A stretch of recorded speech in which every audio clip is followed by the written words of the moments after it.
Hey, what's going on, crypto people? It is the Crypto Siege with another day in the life and the crazy life that is the digital asset space. Good morning, good afternoon, and good evening to each and every one of you. College basketball is back. I'm excited for tonight. I hope if you're a college basketball fan, let me know in the chat. Let me know in the comments what's your favorite team. So guys, listen, the market is doing what the market does. Holy moly. The market is doing what the market does. So guys, listen, it is the Crypto Siege with another day in the life and the crazy life that is the digital asset space.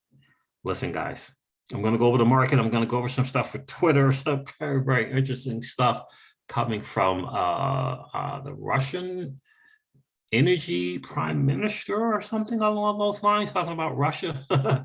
And they're going to still continue to sell their resources.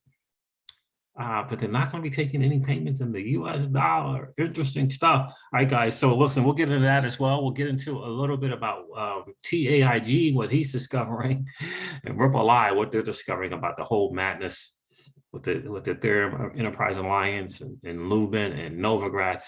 Just not great stuff.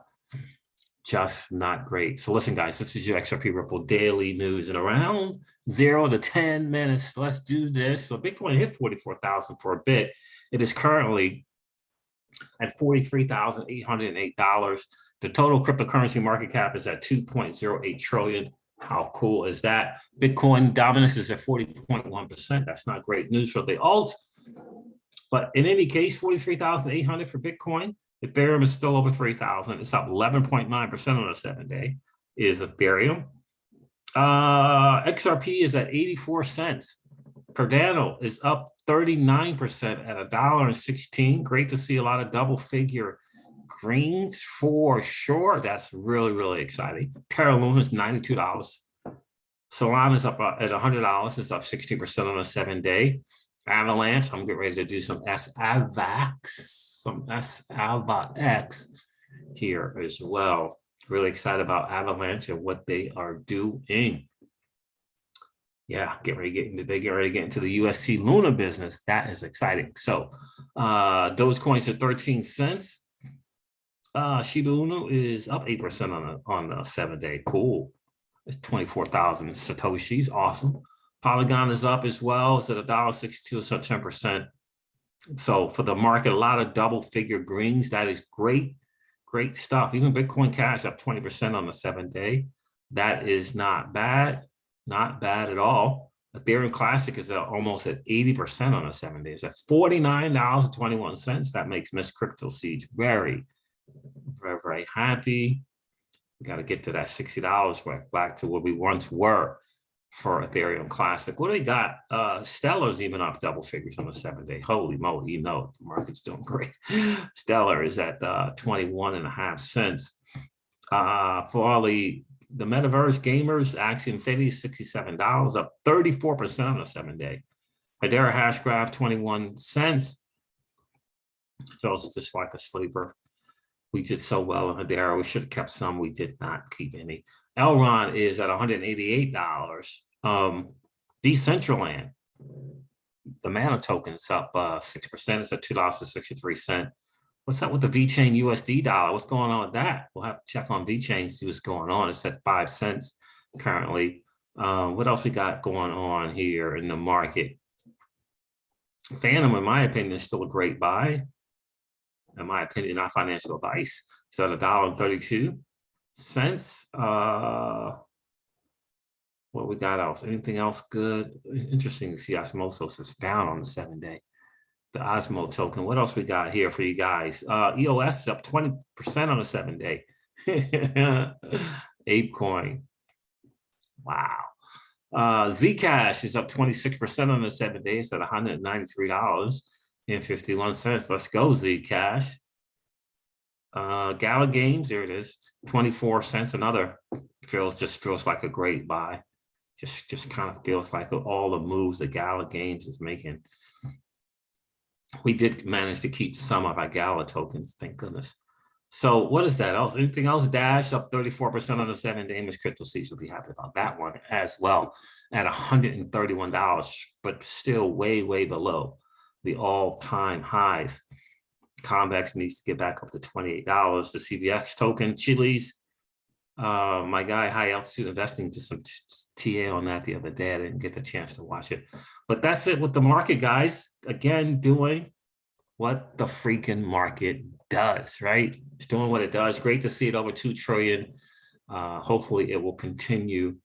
We need to get back to the 3 trillion mark, man. That would be exciting. That's when I would begin to get even more exciting. So let me share some stuff from Twitter with you guys. Jimmy James shared this, and I believe this is about the SEC granting. I know that's pretty much old news. The SEC's request for an extension of time was granted in a text-only order. It stated that the SEC shall inform the courts of a position on whether any additional discovery is required within a week of filing of the individual defendants. And Jeremy Hogan kind of had something to say about that.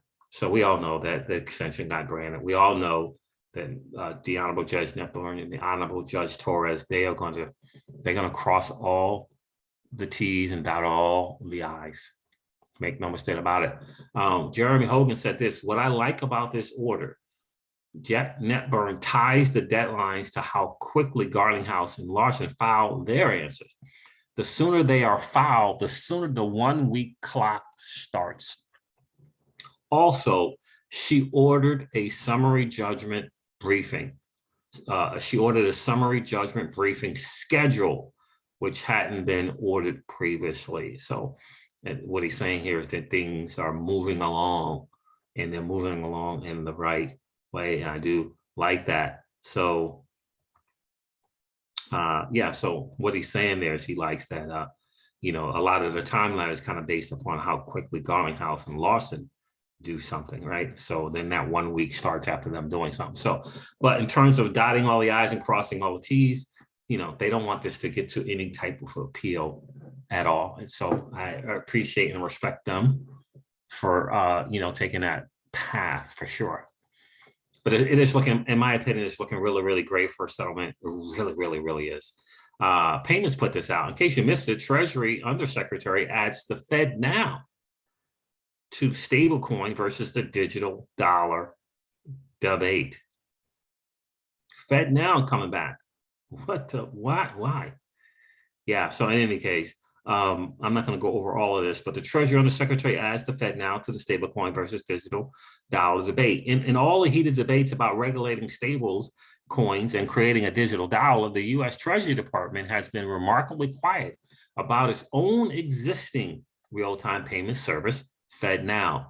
That seemed to change on March 22nd, Tuesday, when Treasury Undersecretary for Domestic Finance, Nellie Liang, told attendees of the National Association for Business Economics Conference in Washington, D.C., that the bank-based FedNow provides many of the benefits of those alternative payment rails without the risk or the time required to implement them.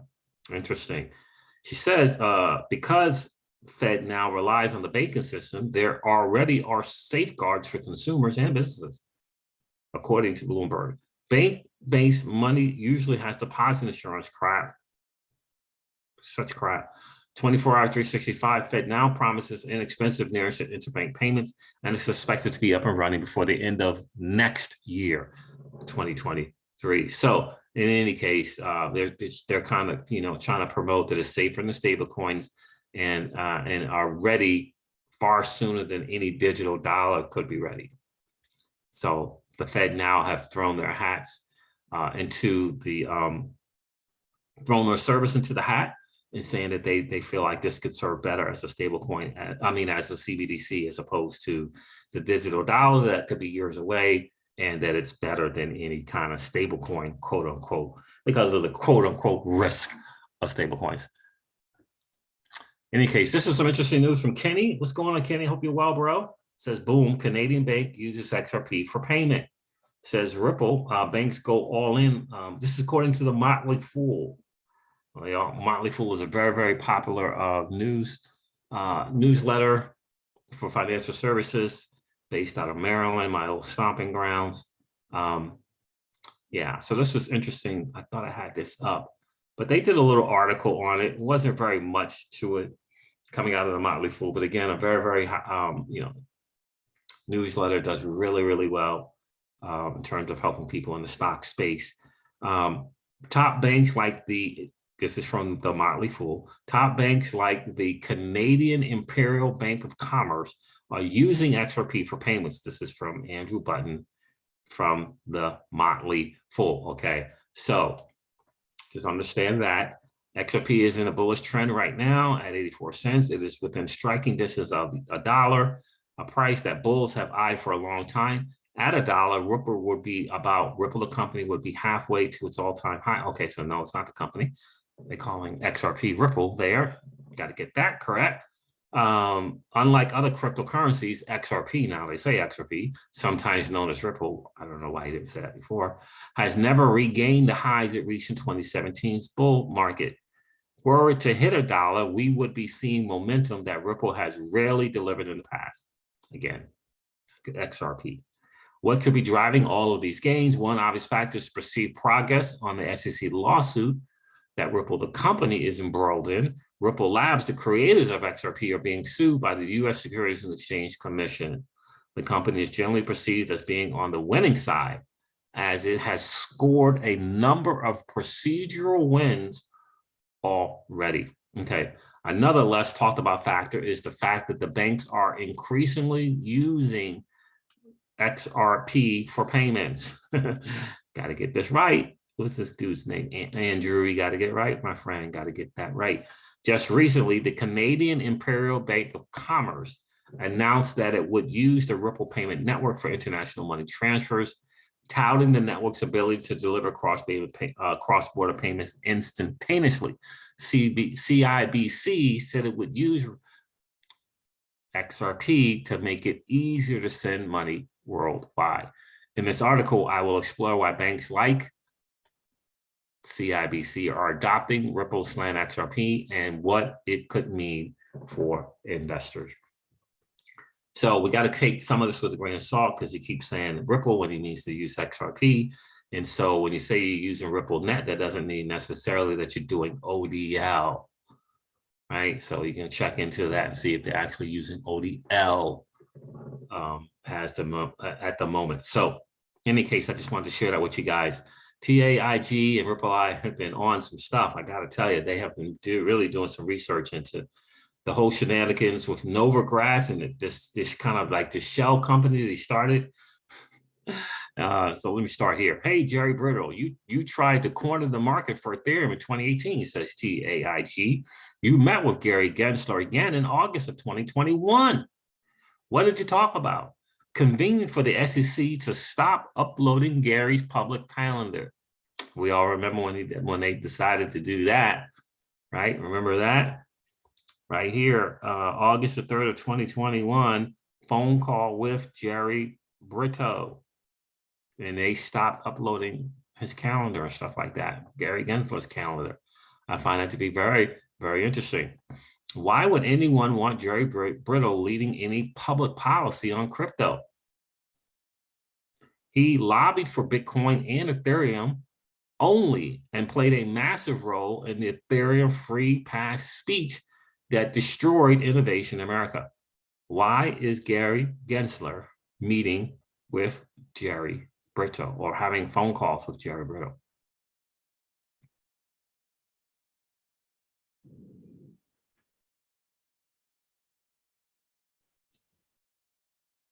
Why is that?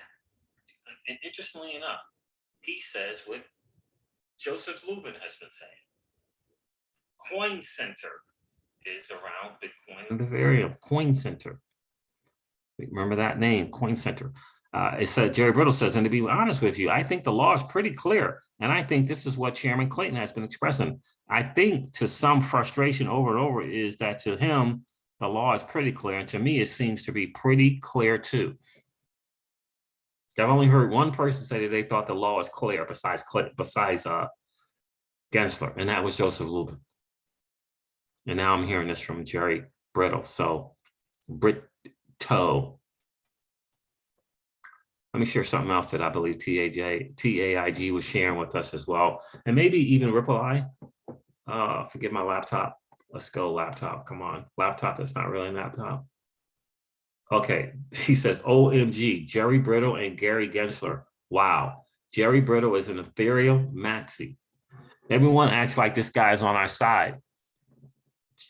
Jerry included. Do not be fooled by this man. Jerry Brito is one of the biggest reasons Gary Gensler has not gone after Ethereum. This is according to TAIG. I remember this little talk here. Let's listen to this. But then, what do you do? File coin, and you start. I'm, you know, if I had to guess, I would guess that commissioners and staff at the SEC understand something like Bitcoin is not a security. Congress is a little bit. They do. I would say they understand Bitcoin's not a commodity, not a security. Right. It gets a little trickier when you get to. Ether. I mean, you know, you sort of, all right, maybe that's not because it's so established, but then what do you do? File coin, and you start to move down the totally. Yeah. So Ether, I think there's a very good case to be made that it's not a security, and you can of course you have to look at each of them individually. Not security. I'm, you know, if I think I remember. I think we've all seen this video before, right? Well, I wanted to share something else with you guys.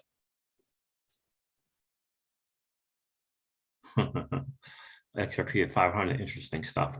So Jerry Brito, interesting. Not to be confused with Arthur Brito.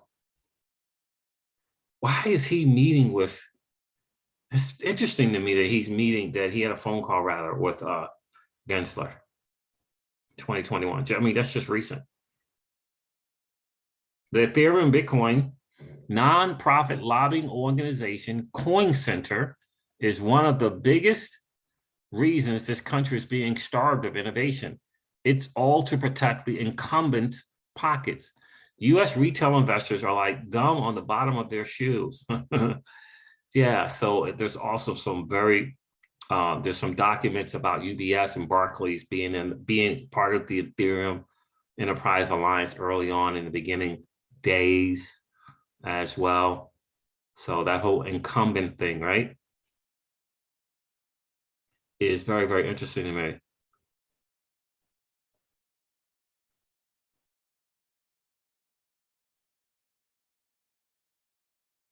Yeah, we all saw this video also.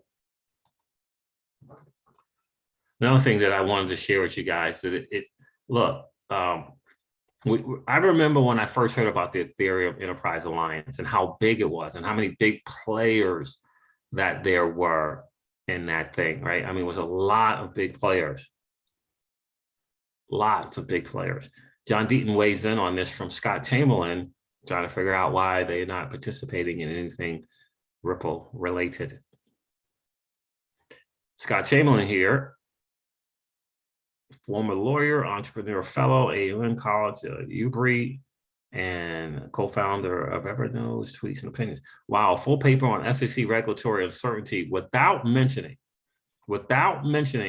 XRP or the SEC versus Ripple. That's quite an eye-popping omission for a U.S. crypto industry association. Does the Blockchain Association only represent blocks and not ledgers? John Deaton weighed in on that and said Bitcoin and ETH have represented 70% of the total market cap. People wouldn't complain if 70% of the effort was promoting or protecting those two tokens. But XRP was number 3 when sued. If the SEC wins, it will use the result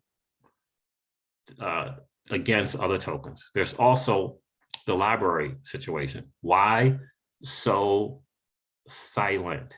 And that is the bottom line. They have not they have not said anything about library. They have not said anything about the SEC versus Ripple. And I think I tweeted crickets or something like that.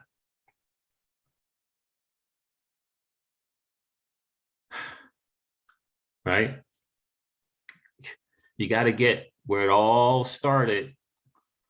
Right. And I remember I tweeted out that I responded to a tweet that, you know, you could say that those particular banks that are part of the Ethereum Enterprise Alliance are also Ripple partners, right? Well, that's just a bank hedging its bets, right? So you got 3, 4, 5 of the enterprise alliance members being Ripple partners, right? They're hedging their bets. They're hedging their bets, right? They just want to be on the winning side. They don't care who wins, whether Ethereum and what they did to win or if Ripple wins, but they want to make sure that they're on the winning side. So it's just hedging their bets. So it's not just because someone's a Ripple partner doesn't mean that they would not be part of the Ethereum Enterprise Alliance, right? It's just a hedge in the bet. So this is very, very interesting that I saw here, and I think it's just really kind of important to understand what's going on with Russia and whatever the BRICS nations are. Is it Brazil, Russia? Is it Iran or India? I don't remember. And I forget what the C is. I should know, and I know the S is South Africa. But in any case, the ultimate bottom line is moving away from the U.S. dollar as being the world's reserve currency. Ultimately, that is the bottom line. I discovered earlier today, and I think it was big news, maybe it was late last night, that Russia was no longer going to take payments from unfriendly currencies, right? And an unfriendly currency would be from a country, that is sanctioning them and its allies. So now he said he would do things with Serbia and some other nations like that. So here's the deal. They're no longer going to take the US dollar for selling their gas as a payment. They're not going to take the dollar. They're not doing it. They say, we'll still sell you the gas, but we want payment in rubles. Now, to the friendly countries, they'll take payment in that, like for Turkey, they'll take the lira, or they'll take Bitcoin. Which I thought was very, very interesting. So what they're saying is we'll take the friendly countries' currency, but we're not taking quote unquote the not friendly, which is basically saying the US dollar. They are walking away from the US dollar. And this is in Russian. So, and I had that interpreted for me, but that's what they're saying. This is coming from the chairman of the Energy Committee. And he kind of jokingly said, hey, well, if you don't, even if you, let's say you don't want to, hey, if you only want to use Bitcoin to pay for your gas, cool, we'll do that. We'll even take your Bitcoin. This is for the friendly, quote unquote, countries, not, the US and its allies who are sanctioning them. So just understand this is the move. More and more and more and more and more and more. They are pushing hard to walk away from the US dollar as the world's reserve currency. This is an interesting stuff here. TAIG has been doing some big time digging on Novogratz and what happened.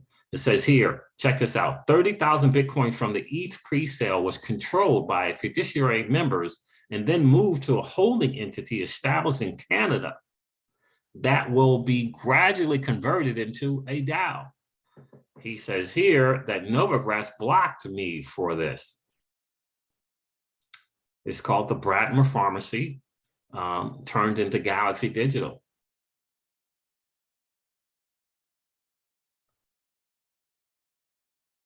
It was supposed to be some, pharmaceuticals, selling pharmaceuticals, and it's not a great look. So let's take a listen to this right here.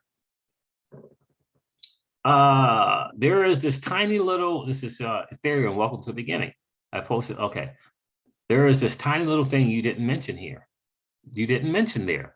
30,000 Bitcoin that will be initially sent to a multi-sig Exodus address controlled by the fiduciary members and then moved, fiduciary members of, I believe, the EEA, and then moved to a holding entity established in Canada that will be gradually converted into a decentralized autonomous organization run completely on the Ethereum blockchain within 24 months of the launch of Ethereum for mining. These fiduciary members controlling raised BTC assets with no investment of their own that they haven't been already compensated for, are already running, wow, in my honest opinion, and we haven't even started.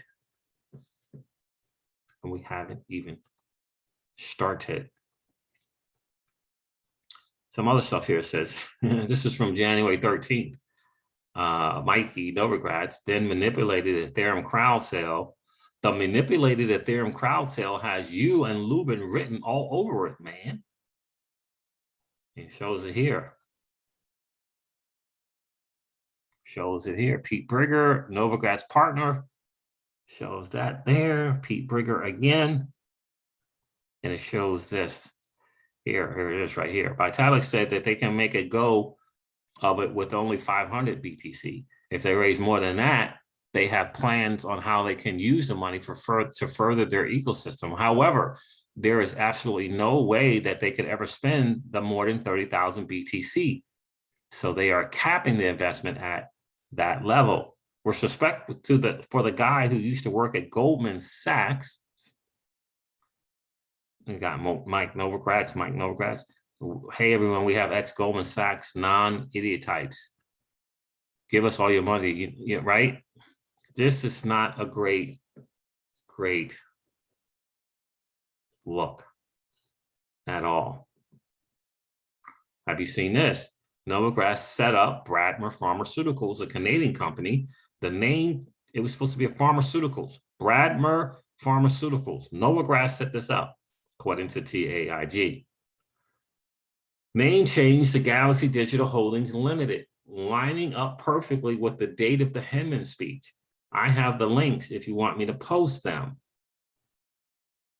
This pharmaceutical turned into, so this is where what TAIG is alleging is that this Bradmer Pharmaceuticals was kind of like the holding company for the Bitcoin deal. Hey, Novogratz, where can I grab some Bradmer Pharma coins? You know, the pharma company that was supposed to be developing and commercializing new and inventive cancer therapies, but became a crypto platform that received funds from the Ether pre-sale when they dissolved.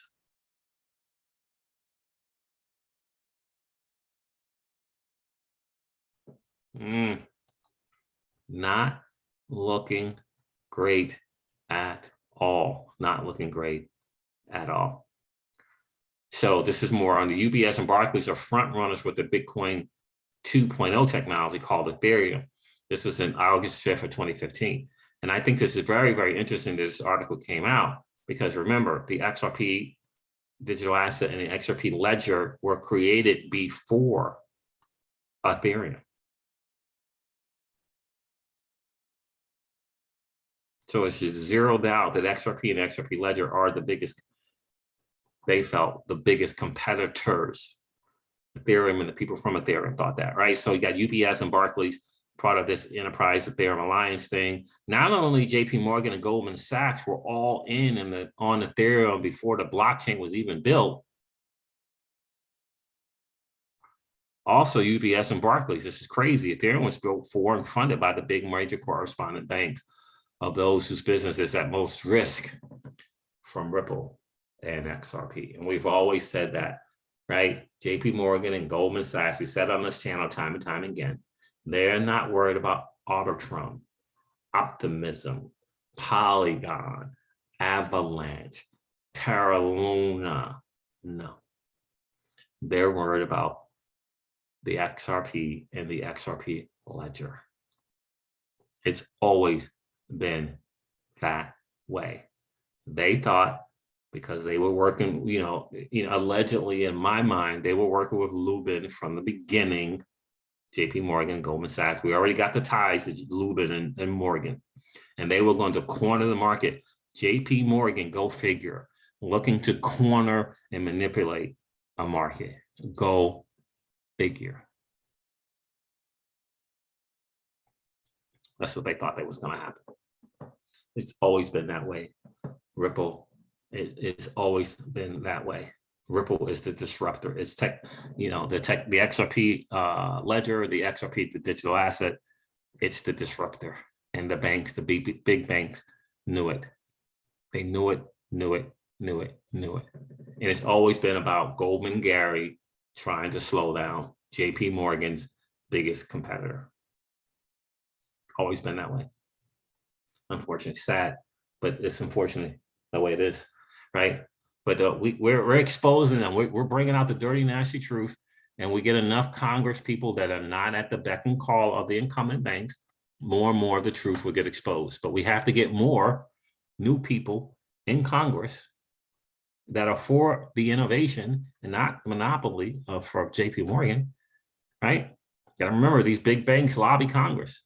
So until we get more people not taking their money and wanting to, you know, have a level playing field, this is what we have to deal with, right? You got to understand that. And unfortunately, we got a couple of associations out there that are not lobbying for the whole of crypto, that they are only lobbying for Bitcoin and Ethereum. We have to change that. All right, guys, listen, I'm going to end this video. Thank you so much for hanging out. If you enjoy the hangout, please make sure to hit the like button and hit the subscribe button, if you would, to subscribe to the channel. It really, really would mean a lot to us for sure if you do that, and ring the notification bell as well. So you want to be notified when we ever upload a video or when we do go live. So I'm going to end this video, guys, like I do all of my videos. Thank you again for liking the video. Thank you so much for subscribing. And I'm going to end this video by reminding you of this, that old money doesn't want you to win, but that's okay though, because you and I are already winning. Have a great rest of the day, guys. I'll talk to you soon. See ya. Bye.